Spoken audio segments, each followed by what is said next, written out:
which it stands, one nation, under God, indivisible, with liberty and justice for all. Good evening, everybody. Do I have any public comment from the board?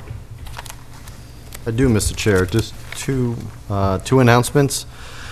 First, there is, with the ongoing series of Walks in the Wood by the Conservation Commission, there is an upcoming one on September 13th. It is listed as a Pleasant Street Laurel Bank Farm walk that may be changed, I am hearing. But it will be on that Sunday morning, and people who are interested will meet at the Ritter Memorial Building at 9:30 a.m. That's Sunday, September 13th. These have been really excellent walks. I've been able to go on a couple, so I encourage everybody. We walk on public grounds that are conservation lands, and you get to see where you can have walking and get to know a little bit about the history of the property from the Conservation Commission member who walks them.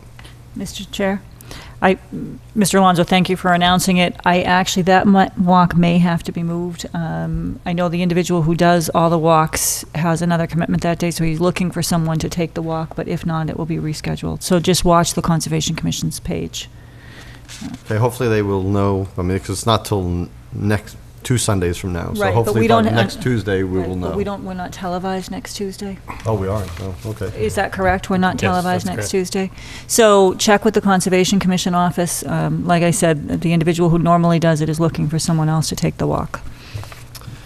And then also, Mr. Chair, I regret to announce that there was a passing in town. Ernie Hunter passed away on Sunday, August 30th. He was a World War II vet and entered the Army at age 16, was a longtime resident of Lunenburg, attended Middlebury College and earned his master's degree from Harvard University, and he was a longtime contributor as a civil servant to the town of Lunenburg, where he served as both chair of the Lunenburg School Committee and a longtime member of the Capital Planning Committee. I knew him in passing because he got involved. I got involved when he was just leaving public service, but he did put a lot of years in. And if people go back into the town reports, you will see all the years of service that he had. And it's just another in a string of losses that we've had for people who've had long-time service to the town. So our condolences go out to his friends and family. I'd also like to remind folks that we do still have several openings on the various committees and boards in the town. And related to that, there will be a country fair that benefits the Turkey Hill Lions Club Food Bank held at Stillman Farm on September 12th. At that fair, we'll have a booth set up for those that might be interested or would like to ask questions or find out more about volunteering for the various committees for the town.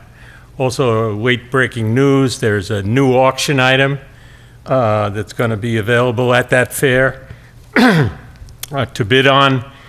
Police Chief Marino and myself will cook dinner for 8 people at your home, if you're the high bidder for that. And I probably ought to get in touch with Chief Sullivan as well, so if either of us burn your kitchen down, he would be available. Do you have any public comment from the public? Okay, terrific. Our first appointment this evening is a one-day special license for 449 Corp. Lakeview Club for a fundraiser off premises. Please. Yes. Please tell us your name and address. Hi, my name is Danielle Betancourt. My parents have owned the business since I was 12 years old, so 30 years probably. We've had this fundraiser 2 years in a row so far with no incident whatsoever. Last year, I think we had about 50, 60 people there. And just looking to see if I can get that license again so that we can kind of like be on the outside of the building as well as inside. Okay. The fundraisers for American Diabetes Association. Okay. I noticed there were some outstanding issues, is there anything that we want to do with before I open up the questions for the board? Sure, I can address those. So the application originally was for all alcohol. It is now for beer and wine. And the applicant knows that it's beer and wine because the for-profit businesses can't have a special one-day all alcohol. Yeah, I've talked to, I keep Yeah, forgetting her name. Elaine. I'm so used to Linda. So in the past, this was an outstanding question. We checked with the ABCC because we've had for-profits request all alcohol one-day special licenses, and we have documented in the file from last year that we got a different opinion from the ABCC last year, but there has been a change in some of the staff, so I just wanted to mention that, and just for future reference, that the special one-day licenses for profit can only be for beer and wine. A nonprofit can have an all alcohol.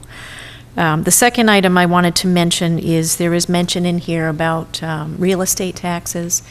The applicant has cleared the payment plan on the fiscal 14 taxes. We are in the process of working on delinquent fiscal 15 taxes. This is something that we do in the fall. The applicant would need to, at least by the time the annual license is up for renewal, either pay fiscal 15 taxes in full or enter into a payment plan. But at this point, the fiscal 14 payment plan has been satisfied. Other than that, the application is complete. And as the applicant stated, this is an event that's happened for the last couple of years without any incident. Any questions from the board? I do have one. It says here on your notes from the town manager, I'm assuming it's from the town manager, that you entered into a payment plan, that the applicant entered into a payment plan to pay $200 a week. But when you checked with the collector, the amount delinquent was $6,623. So that's a lot of weeks. So that number is somewhat misleading. That number represents the total that was due at the time on 14, 15, and 16. The applicant paid, within the last week, approximately $3,300 to clear up fiscal 14. And as I mentioned, fiscal 15, even though fiscal 15 ended June 30, the fall is when the Treasurer Collector's Office works on delinquent taxes, processes tax liens, and enters into tax payment agreements for delinquent property taxes. Well, I guess my only observation with it, and my only comment would be that if we're going to enter into agreements with people not paying their back taxes, that I'm willing to certainly go forward with this for this year, but if we're in this position next year, I won't vote for it. So I just want to be clear, so when it's no surprise to anybody next year. Yep. And I think when it comes time to renew the actual license, this should be an issue that we need to be. Well, we do it every year. We do. Right. Yeah, Right. it's- Exactly. So when we go to issue the license, if the taxes are not paid up, then we don't issue the license? If they're not paid or they don't have a payment arrangement with the treasurer collector. Right. Right. That they're working on? Right. And again, just like I just did now, we had such a warning back a couple of years ago, and somebody tested that, and they didn't get their license until they paid it up, so. And when again are the licenses renewed? End of the year. The calendar year. December. Right. December. December is when the renewals go out for Or January January 1st. Yeah. So we actually start that process mid-October. The renewal applications go out to the license holders, and I think last year we asked by mid-November that the taxes be paid so that when you take the renewals up at your first meeting in December, you know that the taxes have been paid, or we have valid payment agreements with anybody who's owing taxes. I noticed that they did not follow through on the payment agreement they had this year. Is there any way to enforce a payment agreement? Well, the treasurer's office needs to monitor the payment agreements to make sure that they're being adhered to and notify the selectman's office in the case of a license holder. And I think with the turnover in that position, it didn't happen the way that it should this past year. Oh, okay. I would move that we approve a beer and wine license one day for the date again, Number 12, September 12th, with the rain date on the 13th. rain date on the 13th, thank you, at 449 Whalum Road. I second that. Any further discussion? All those in favor? Aye. Aye. Opposed? None. Thank you. Good luck. Thank you. This one is just you.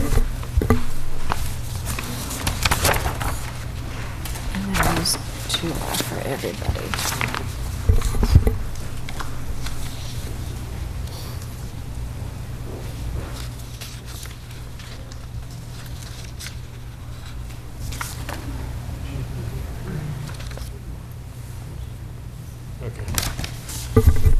Okay, I'm going to move to number 2 under current business.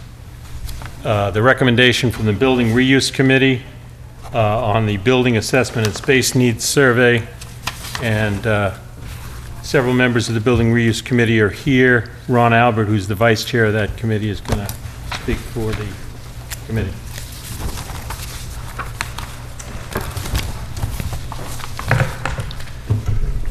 Good evening, Mr. Chair, members of the board. Happy to be here representing my compatriot members on the Lunenburg Building Reuse Committee. I can report to you that we've been fairly active and I hope ultimately productive.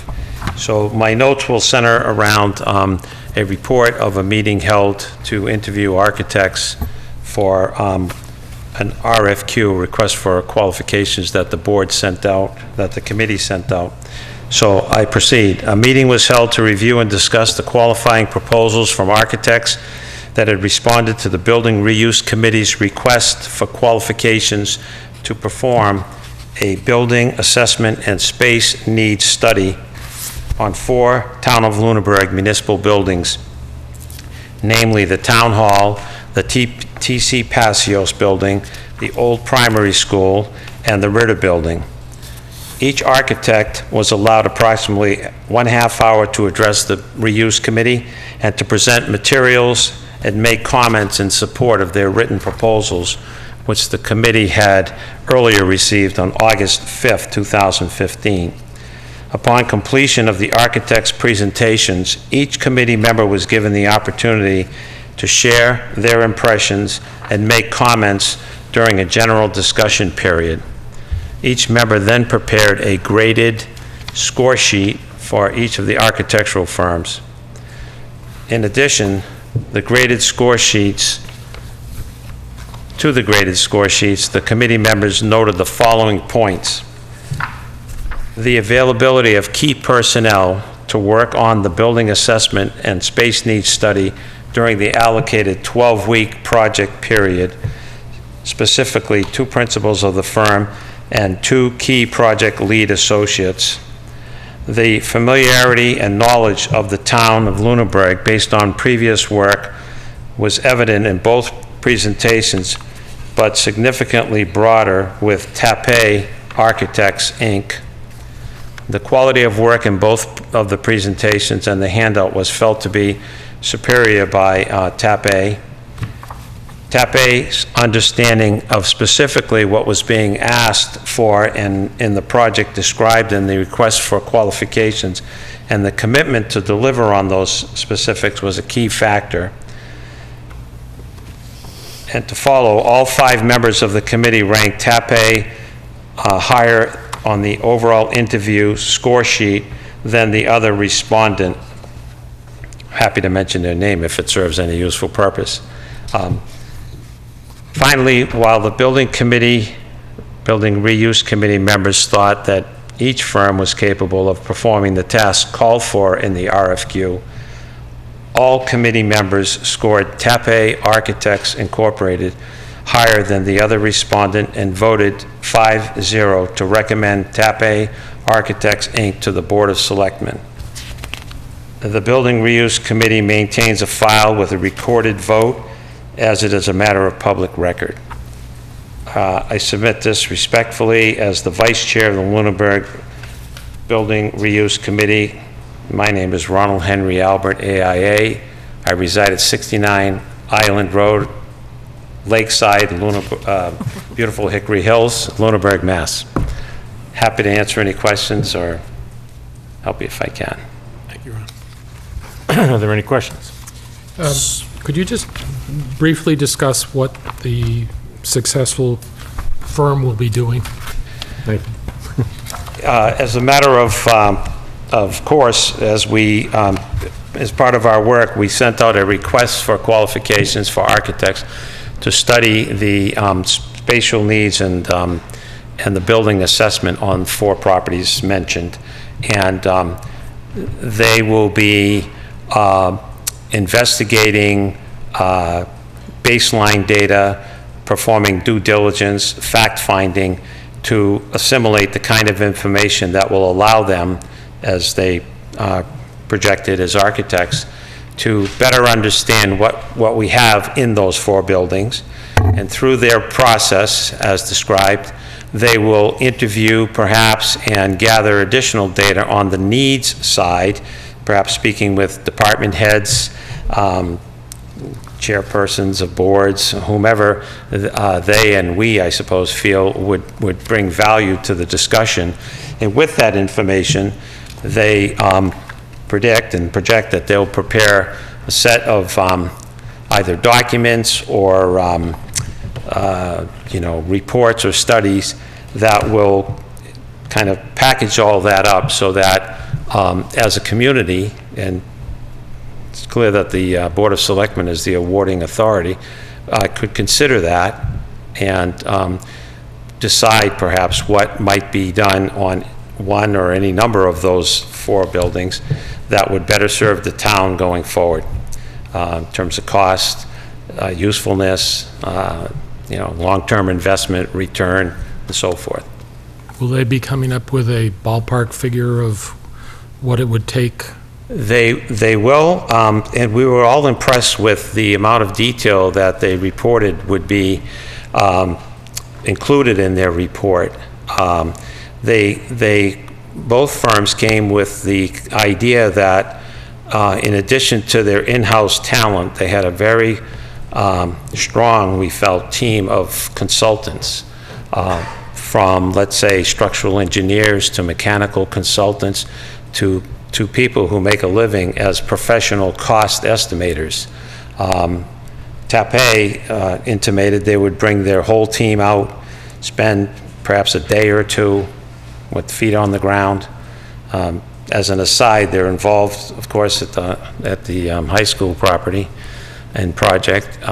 So they have a real deep understanding of the town, and they were very clear on where they may take the process to try to establish the highest and best use for these buildings.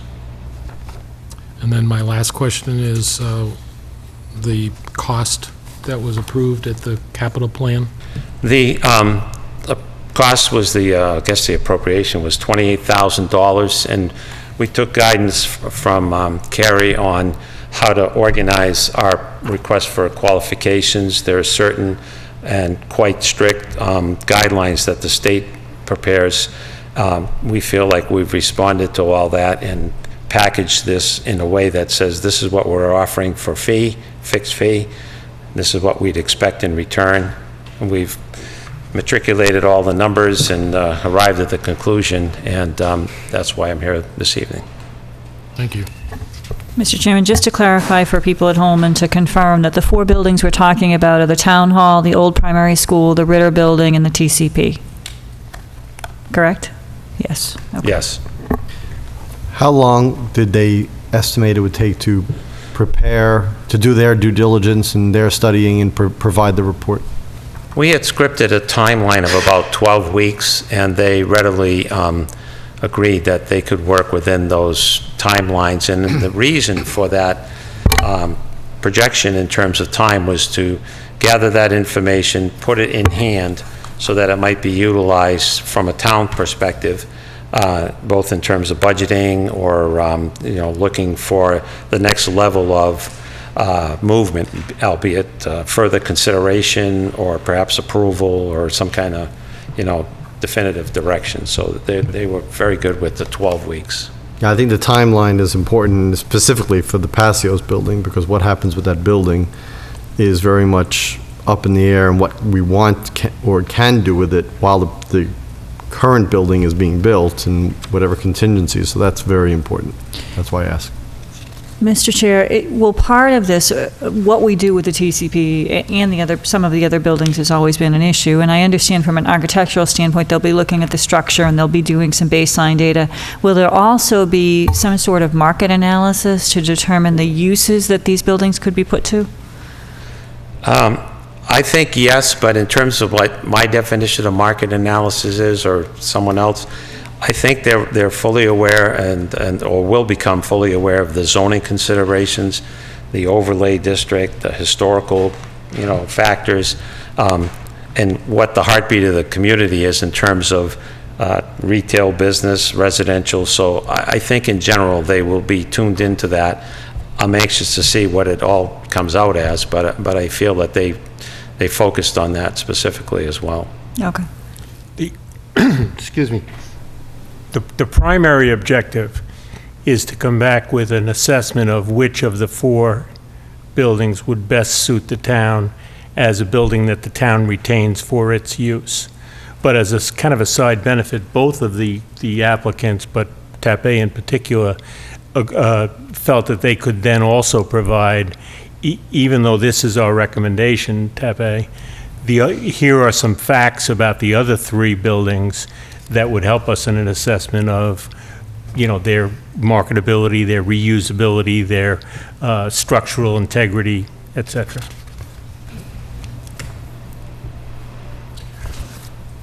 Excellent.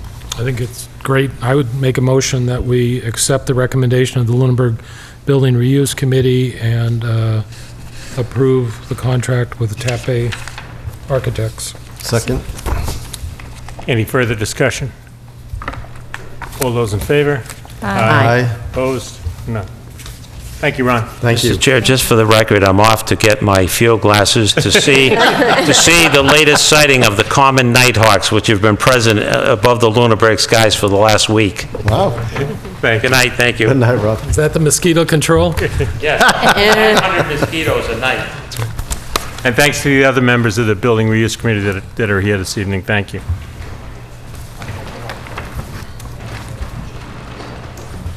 This is a note from Carrie. Okay. So now we'll go back to our 7:15 appointment. Sally Jarris, Cultural Council appointment. Requested term to expire June 30th, 2018. Jarris. You've been with us once before. Good evening, how are you all? Very good, thank you. Thank you for having me. Ms. Jarris was here once before. We didn't have the talent bank form in front of us, and we asked her to return, and she has this evening. Are there any further questions? Well, that's always a good sign. I was just wondering, did you have an opportunity to meet with the Cultural Council, or have they not met since our last meeting? They haven't? Okay. They're really, there's pieces, and the pieces are not a whole yet. But, Okay. but I do believe it will be soon. But I did reach out to them. Okay, Thank you. They only meet a couple times a year. yeah. Well, I think we'll hopefully be meeting more and having great. some plans. But I assume you're still interested. Absolutely. Thank you. Thank you. Well, your involvement in the art seems to make you a perfect fit. Thank you. Thank you. Thank you. I would make a motion that we appoint Sally Ann Jarris Yes, Sally Jarris.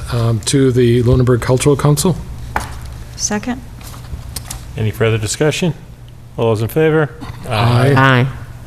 Thank you for volunteering. Thank you Thanks so very much. much. Good I luck. do appreciate it. I'm looking forward to it. Good. Thank you.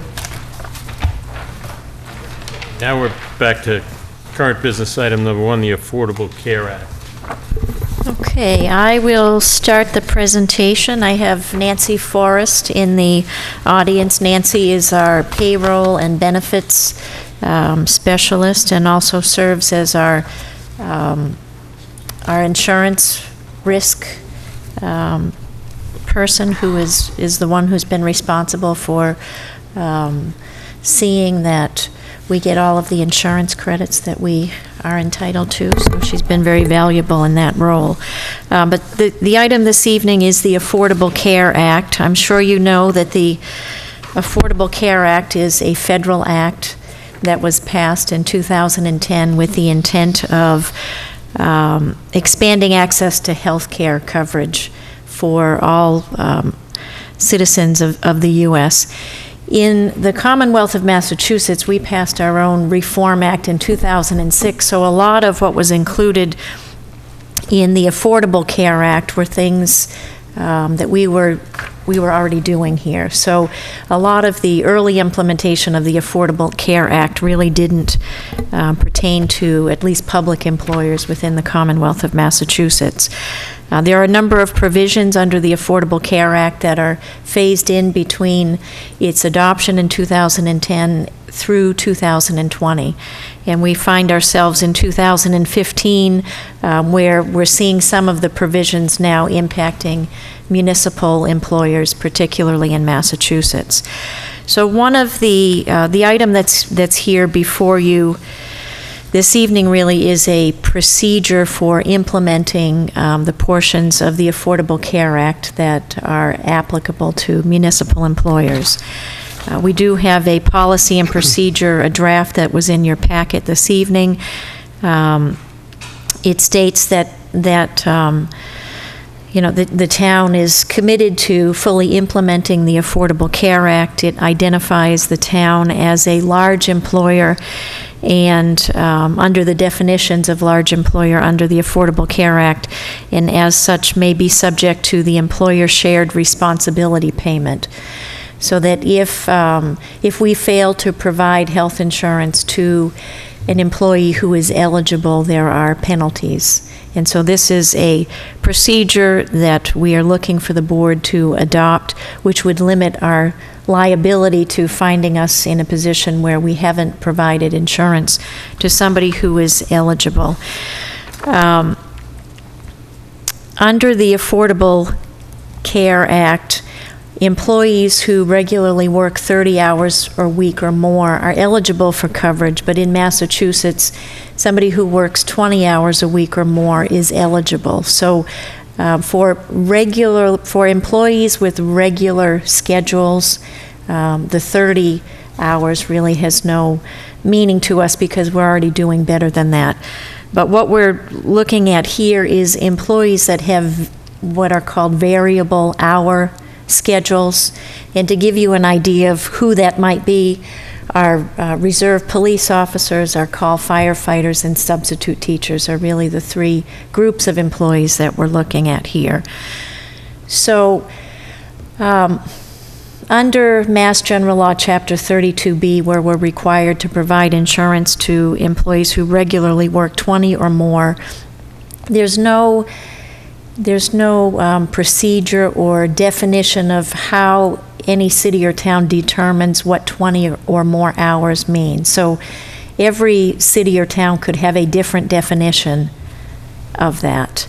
And the Affordable Care Act gives you a definition and tells you how you have to look at it. So that's what the difference is. And they establish these look-back periods. Employers have the ability to identify what their look-back period is, whether it be 90 days, 6 months, 12 months. We're looking at establishing a look-back period of 12 months.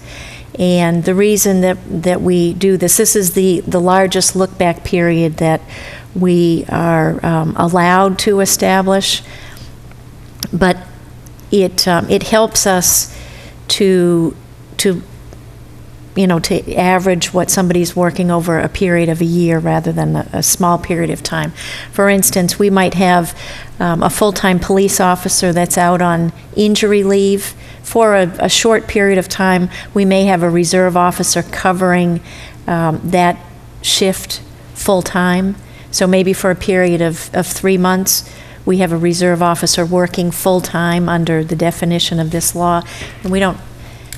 And that's not necessarily reflective of what that individual might work over a 12-month period. And it's also difficult, we need to make this, implement a procedure that is administratively feasible to implement. And we can't be looking, making a determination every 3 months. So we're looking at a 12-month period.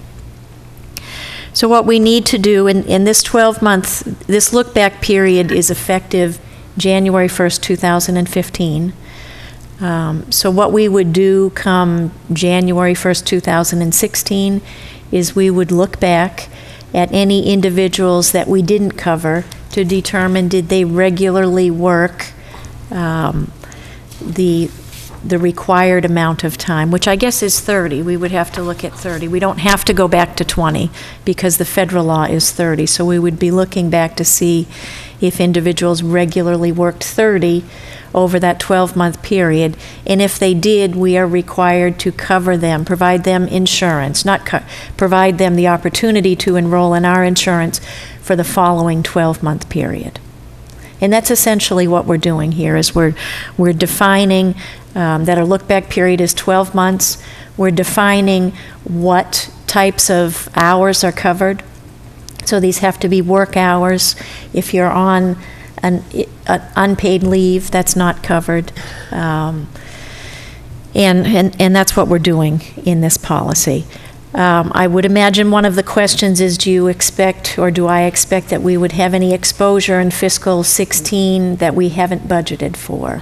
And we potentially do, because we would have to offer, as of January 1st, 2016, potentially offer coverage to some people that weren't covered in the prior year. And that is part of fiscal 16, so we may have some exposure. When we took a quick look at this for the prior 12-month period, we identified 10 to 12 employees who may be affected by this. But you have to keep in mind that these 10 to 12 employees may have the opportunity, they may be covered elsewhere. If we're not offering insurance, we don't require an employee to tell us whether or not they're covered. So these may be people that already have coverage. So it's not necessarily that we have 10 to 12 people that we would need to cover, but we felt that there might be up to that many that we have an exposure on based on the prior 12 months. What happens in the following year? Like if you cover people in 2016 and then in the following year they don't meet that requirement? Yep, then they're not eligible. So we could have, it's interesting, we look back the prior year, so maybe you have a long-term sub that had a full school year contract in the first look-back period. So they're offered insurance for the next 12-month period, and maybe they need insurance because they don't have other insurance, so they take insurance, but they could not even be working for the town, for the school district in that 12-month period, but they're still covered. But then in the following year, they don't meet the requirement or the criteria, so they're not covered. So when you do the first look-back period, do you look at any people who already have insurance? Because some of them might not qualify? We're just looking at hours worked. We're not making a determination about whether or not they have other coverage. No, but like when you do the first look-back period, maybe the situation you described, some people might they weren't they didn't have insurance before. There isn't any, this is just new, so the people who, you're just going to add people, you're not going to eliminate any people this year. Right. Mm-hmm.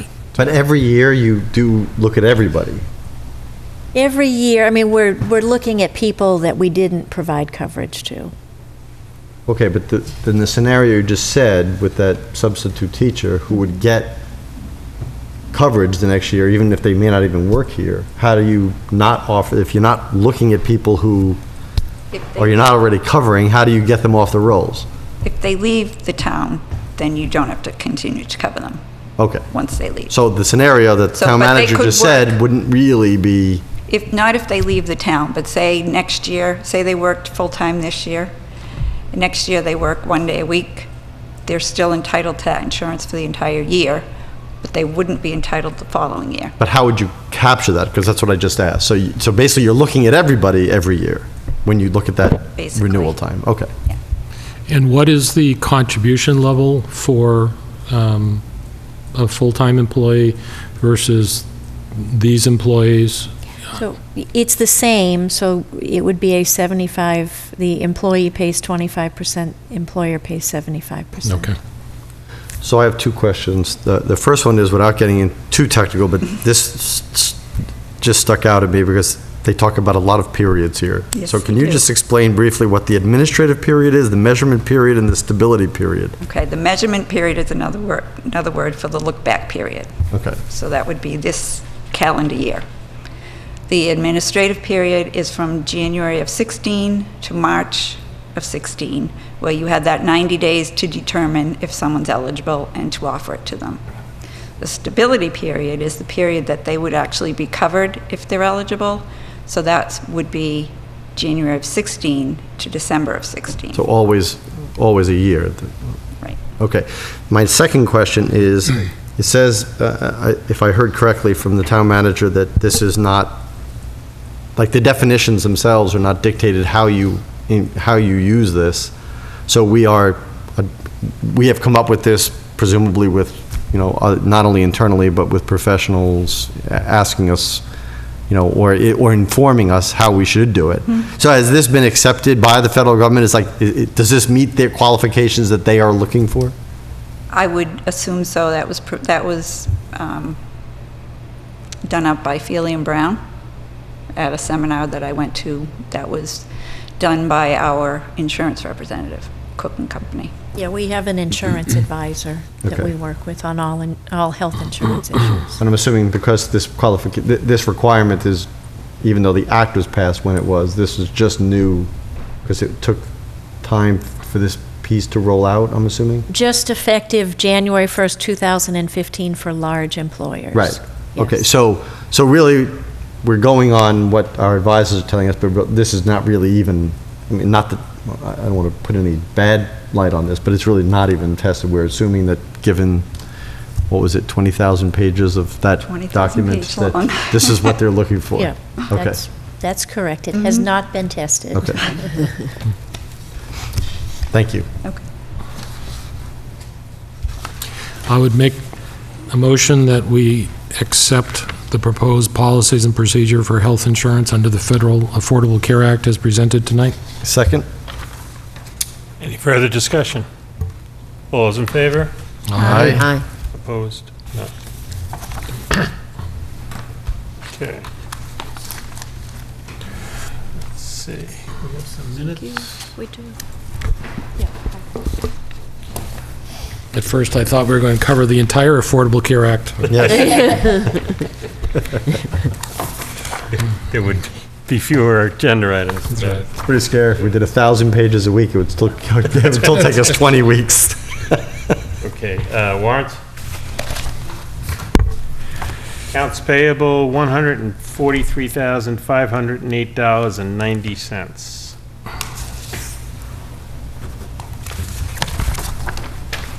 Accounts payable, $447,000, $582.33.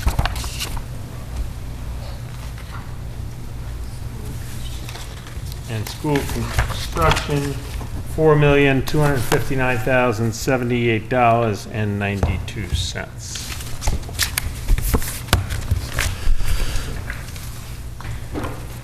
Okay. Any action file issues? Just, I don't know, I'll put it under action files, but we talked about one of our previous meetings about the animal control officer, and we were going to be getting what their roles are. Is that available? Or I met last week with the police chief and the animal control officer. The police chief is drafting up a proposal. He told me today that he expected to have that tomorrow. I had originally mentioned to them that I would like to do something September 22nd based on what you had already scheduled. So that's the goal right now. I would assume we would have a packet to go out at least 1 week prior to that. Thank you. Committee reports, Board of Health. Board of Health met last week. Dave Passios is the lead on the loan program for the septic system program, which is reuse of the $100,000 of funds that is still in the town as a result of payback of prior loan program. So that's their goal, is to get that out in the fall so people can apply for it and then use it in the construction season in the spring. In addition, due to the death of Dave Shea, one of their members, the procedure under the charter for elected boards is that the position has to be advertised if it's between election periods. They are going to take care of that. They've already had one candidate submit a talent bank application, but of course, as we saw from the last advertising, we get other people that will come out at that point. But at least there's one person who's applied, and he attended the meeting. That's it. Okay. Building reuse, we heard from tonight. They'll be working with the next 12 weeks with working with TAPE to provide any input that they need. Cable Advisory Committee. No report. Next meeting is in a few weeks. Capital Planning is, first meeting for this cycle is September 8th. Conservation Commission. At the meeting on August 19th, I was not able to attend, but I did check with a member as to what the board reviewed. There were several erosion control projects that came forward, one on Prospect Street, one on Pine Acres, and received some conditions from the Conservation Commission, an ongoing remediation order on Sunset Lane that they talked about. But the majority of discussion talked about the Lake Shirley treatment and herbicide management. And they went through that with LSIC, and basically they agreed that they want to improve data collection and testing and identify quantifiable targets and goals. And they also talked about the need to do a lake management plan for Lake Shirley and asked the LSIC to start that process, and they have engaged a consultant to work with them on that. And at tomorrow night's meeting, they will be going through orders of conditions for LSIC. And the other issue that came up is the question of public ownership. You guys recall that I had raised that issue at one of our Board of Selectmen's meeting when LSIC was here. And apparently Ken Jones noted that the town may own property at 51 Parmenter Road, and I haven't had a chance to look at that, but that may be an avenue for public access. And Bob, I don't know whether you were at the meeting and have anything to add. I was not at the last Okay. one. Library Board of Trustees. Finance Committee? I'm sorry. Finance Committee was not able to attend last week. Library Board of Trustees meets on the 17th. Mart Advisory. I've given you some ridership figures for July 2015. We'll get these around the 10th of every month. The Lunenburg route had 10 passengers last month, which isn't very many, but they said it would be a slow start. Sue and I went over to White Street on Friday and talked to the residents in the community room, and the head of the Leominster Housing Authority was there too. And we looked at where the bench is, you know, where people have to meet, and he said that he'd bring it closer to the road so they'd have a better view and it could get shoveled. And if ridership increased, they'd be able to put a top on it so there was some shelter. People wanted to know if the van could come down so they could get closer to their houses. And so I'm talking to Mart about and Mr. Housing Authority to see if that's feasible or not, you know? So, you know, they like using the van that comes from the senior center because it's door to door and, you know, they know the drivers, but we're trying to get them to expand and use more of this service. And I was thinking that we should probably try to reach out to the Boys and Girls Club, and, you know, because it stops at the library, there are kids that could stay late at school and who live down by Emerald Place or something, you know. Hopefully we could attract more ridership. So I'm going to be working on that. Great idea. Could you see if you can get ridership information on the regular MART bus Yeah, I'm that comes curious into about that. Lunenburg? Yeah. It's not that this is added duties to what you agreed to do, but I'm just interested that I see the bus come from Fitchburg, go to Walmart, and then the one that goes on Summer Street too, so. Yeah, sure. No, there were some people who paid with transfers from Bus Route 7, and that's the one that goes from the intermodal, and it goes to Walmart too. So some of the people were transferring from a regular bus route, but I'm sure I can.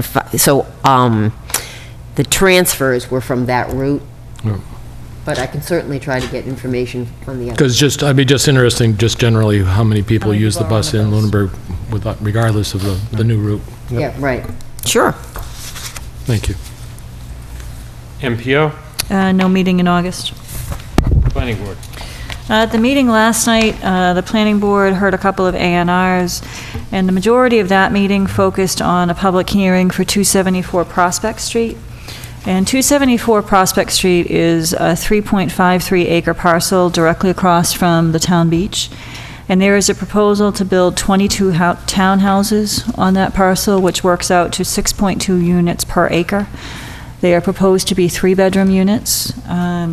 And the developer made a presentation, the engineer, and there were a number of abutters present that had a lot of concerns about the proposal. Things that were talked about were height of the buildings, which is still a question, and the board asked for clarification on that, somewhere around 37, 38 feet. A lot of concern about the proximity of the swimming area and the proposed storm drains into Whalum.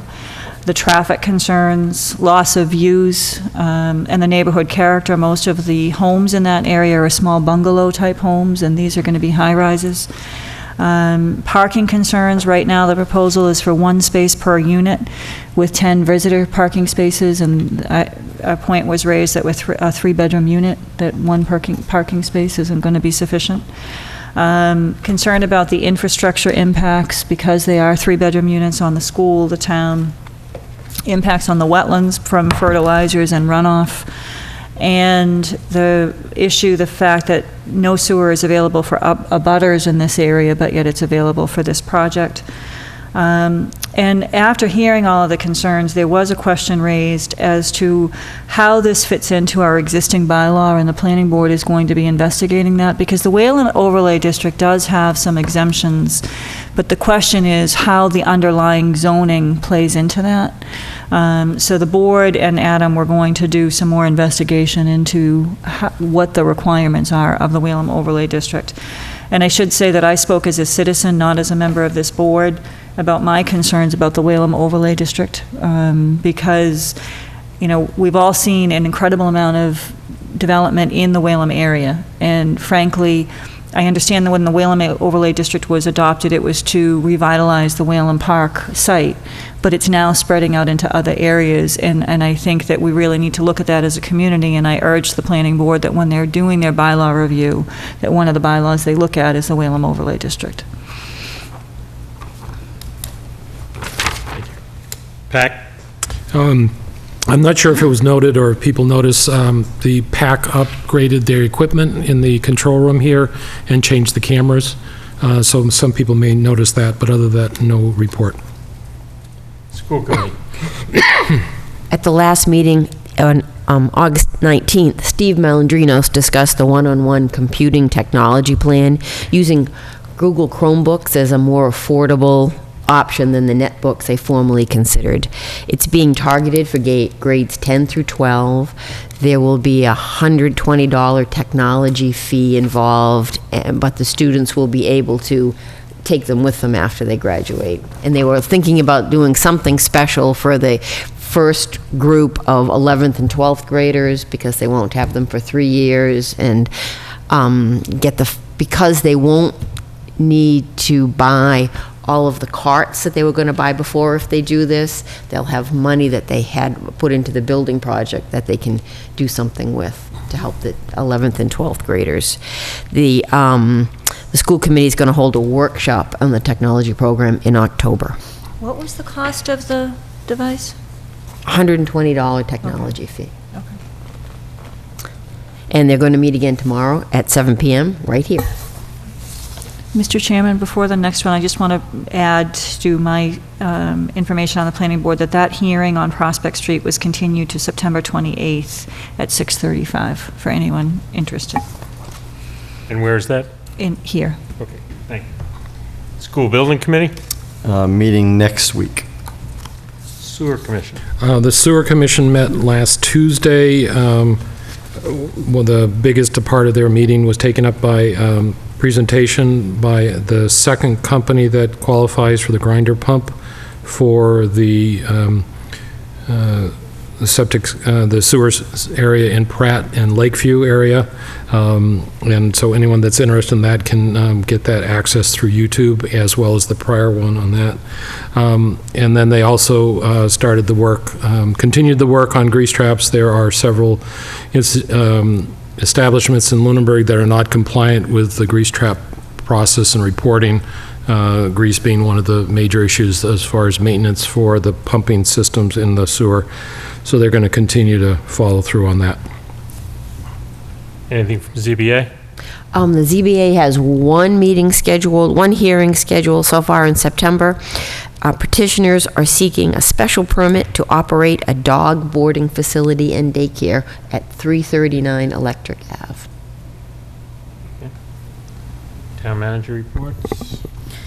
So I wanted to mention, because I don't think this has received very much press, but our longtime cemetery superintendent, Greg Bingham, retired at the end of last month. I think we all knew he was going to retire sometime this fall, but we were a little surprised by his retirement. I'm sure you all know Greg. He is a very dedicated, very hard worker, very quiet, unassuming man, and I think this was how he probably wanted it, but I did want to take the opportunity to mention that he did retire. He certainly has big shoes to fill.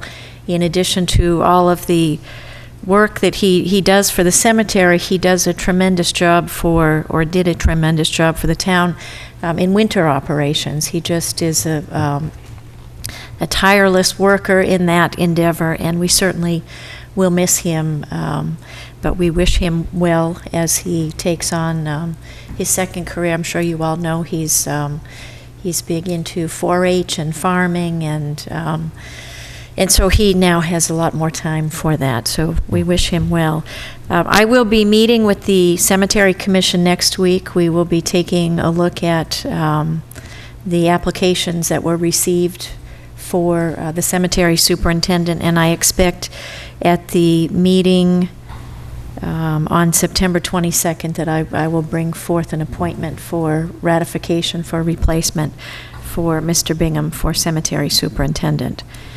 I am meeting on Thursday night with the Parks Commission. It took us a while to get a meeting scheduled, but we did finally get one scheduled for this Thursday night here at 6:30 p.m. We have a number of items on the agenda. The first is we are going to present to the Parks Commission the 3 bids that we received for conducting an existing conditions or preparing an existing conditions plan for Marshall Park. We decided that the best way to go about bringing resolution to the parking situation was to have an engineer prepare an existing conditions plan so that we can determine the best area for parking at Marshall Park. I sent something out to you over the summer, probably a very lengthy email if you recall. We're not going to move forward with parking in the originally proposed location at this point in time. We're going to look at other areas. We're going to look at a resolution with the adjacent property owner over the property line dispute, and try to do something a little more comprehensive at Marshall Park. So the first item up for them is just to review the bids. We're going to review the scope of work and set forth the timetable and move forward on that item. I also received a complaint about the use of one of the fields at Marshall Park from another property owner that needs to be addressed with the Parks Commission. So that will be up for discussion, or at least I'm going to present that complaint to them. The property owners are on a bit of an extended vacation right now, so the Parks Commission will meet with them probably later in September, but we're going to work on bringing a mutually acceptable resolution to that issue. And then the third item is a presentation of a draft of user fees for all fields and recreational facilities that are under the jurisdiction of the Parks Commission. The DPW director has spent the better part of the summer meeting with the different sports groups that use the different facilities, and has done an awful lot of work in understanding what their needs are, how often, how frequent they're using fields, and establishing what we think is reasonable fees for the field. So we're going to present that to the Parks Commission. We're still working on the turf field, a long-term plan for the turf field, but we think we have a good draft of fees. So we'll be taking all of those items up on Thursday evening with the Parks Commission. Will the meeting be here? It will be here. It's not televised.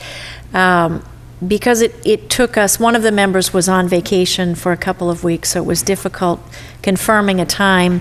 But one of the items of business also will be establishing a regular meeting schedule for the Parks Commission moving forward. So it is here, but it's not televised.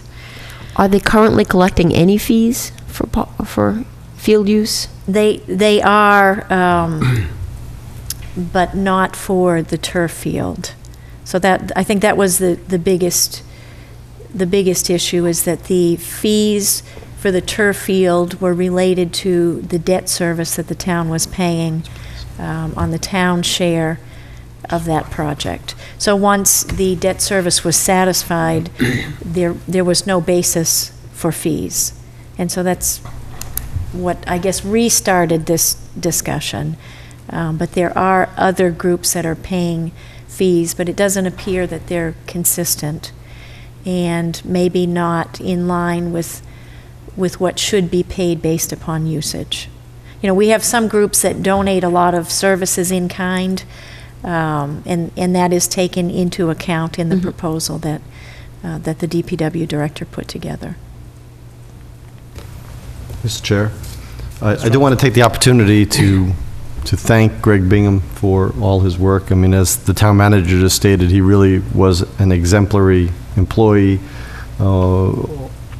always doing not only the work at the cemetery department, but whatever the DPW in those off years really needed him to do during the winter months and other places. He was always involved with so many things that are events going on in the town.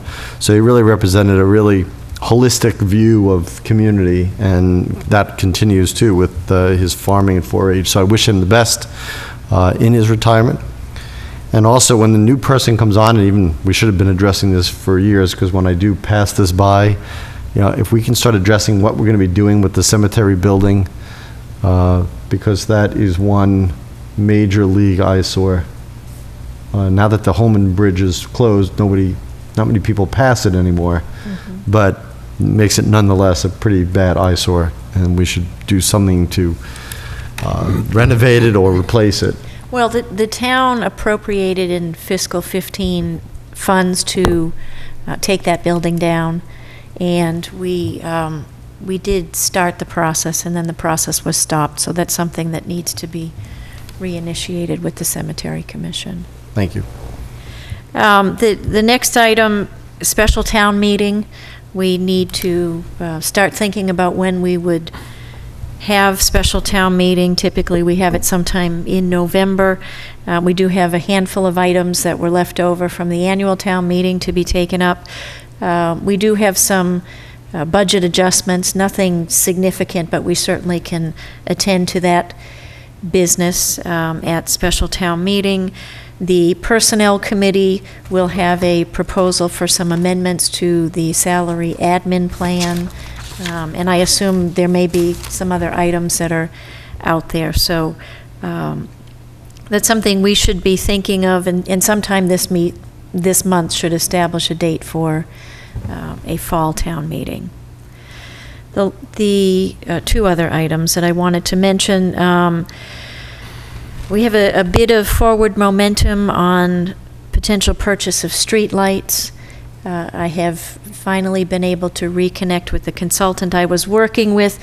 I didn't realize, but there were some issues that needed to be worked out with Unitil that have been resolved. I guess I didn't understand that there were some outstanding issues, but this consultant is also working with the city of Fitchburg, and so the city of Fitchburg has been pursuing those outstanding items. They appear to be resolved, and so it looks like we can move forward with considering purchase of our own streetlights and potentially converting them to LED moving forward. And then the last item I wanted to mention, I sent out to you yesterday some information on a potential solar project that I think has that's of interest. And I apologize for, I messed up some of the numbers. This is what happens when I'm trying to get something out too late at night. But over the summer, we have been attempting to meet with Nexamp, who is the potential developer of this solar project, and it can either be something for a municipal net metering credit project, or it could be a combined municipal net metering credit / community shared solar. And while from a financial perspective, I'd like to see the town be the sole beneficiary, given the situation where we have so many people in town who are affected and unable to move forward with residential solar projects. This might be a nice option for them. So this is a total of a 650 kilowatt project. If we split the project, it would be 325 municipal net metering credit, 325 community shared solar. The project actually would be located within the city of Fitchburg. The developer is interested in working with one municipal off-taker and is particularly interested in Lunenburg because of our ability to review these types of projects. The developer at Nexamp is actually the owner of the project that's on top of Turkey Hill Middle School, so we have an existing relationship with them, a good working relationship. So I have scheduled for September 15th, the rep from Nexamp will come in and make the presentation, and I wanted to mention it tonight because if there are people who are listening to the meeting this evening and have a particular interest in a community shared solar project, they may want to tune into the meeting on September 15th. A 325 kW project, community shared solar project, the developer said could potentially service 100 to 150 residences. And the way this works is really it's an off-site solar. So you can receive the benefits of having a solar project without actually having it on your property. So I think it's something that would be of interest to a number of people, and I'm looking forward to the presentation on the 15th. And that is the end of my list. Okay, the last agenda item is to accept my resignation from the Cable Advisory Committee, which is based solely on a conflict of scheduling. I move we accept the resignation of Jamie Toll from the Cable Advisory Committee. Second? Second. Any discussion? All those in favor? Aye. Can we send him a letter? We've had enough letters on the topic. Is there any public comment from the public? Any final public comment from the board? I did want to mention that since we're not going to be televised next week, the pancake breakfast is on September 9th. Now, the Lions Club food banks benefits from the pancake breakfast, and just in July, the food bank served 62 families, or 150 people, and they've served 441 families so far this year. So it's wonderful work, and we should support them as well as the Stillman Farm Fair. And I also wanted to remind everybody to come out to the farmers market. Last Sunday, I ordered my Thanksgiving turkey at the farmers market, so you can do lots of things at the farmers market, and there's usually nice music to go along with your shopping event. I want to recognize the Lunenburg Family Lions Club for all the work, and the food bank for all the work they do. And to recognize Phyllis for being the best hawker of the pancake breakfast. She's like the Billy Mays of Lunenburg. So thank you. One question, I know Carrie contacted town council to find out the status of the traffic rules and regs. I didn't know if they responded back to you yet. Well, we've talked about it. Okay, so I don't have a date on when it would be available. Okay. One of the other things that I sent an email after the planning board meeting that I watched on TV, one of the components of the traffic rules and regulation is the various parts of town where we say no parking. And so when we talk about the proposed development off of Kimball and Pond, the question becomes whether we should be involved in that process regarding parking there. Certainly during the village district discussion, we talked about whether we need to look at the parking there as well. So I forwarded to Carrie and Adam the comment that we may need to think about a comprehensive parking plan for the town in addition to the traffic rules and regs, but that is the mechanism by which we get to adopt that process. So I'll be following through on that as far as the goals. And parking, street parking was a major concern because, as I said, many of the residents talked about one space per unit and then only having 10 visitor parking spaces that people would be parking on the road. And anyone that's driven down in that area, especially when the town beach is open, it's a nightmare. And to now add 22 three-bedroom units on top of that is a real concern in that area. And then one other road item that I've not talked to Jack about yet, but within the last month, I believe there was a serious accident at the intersection of Chestnut Street and Mass Ave, and that I think at some point we may need to look at a no left turn coming from Fitchburg onto Chestnut Street because it's across the traffic, and probably no left turn from Chestnut Street onto Mass Ave going easterly. Similar to what's going on at the end of Whiting Street. You can't turn into there from Mass Ave, anymore, right? but it still remains a two-way street for the residents. So I'm not asking for discussion tonight. I'm just raising it as we look at the town and as it continues to grow, what we need to look at besides just the roads itself. So. And when we're talking about roadways, since you've raised that, getting an update on where we are with Chase Road would be good. I know that at the last TIP meeting, it's placed in the appendix. So DOT has recognized that it's a project of merit, but in order to move that forward in the TIP process, we're done now for this year's TIP, but if we do want to move forward, we need to understand where we are with the project, where the engineer is with design. So if we can get an update on that at some point. Great. As stated, we'll be in a workshop session on the 8th, next Tuesday, talking predominantly about Board of Selectmen goals and town manager goals, and maybe one or two other workshop issues. And we'll be back here on TV. We'll be here next Tuesday, but we'll be back on TV on the 15th. Can I have a motion to adjourn? Motion to adjourn? Second. All those in favor? Aye. Aye. Good night, everybody.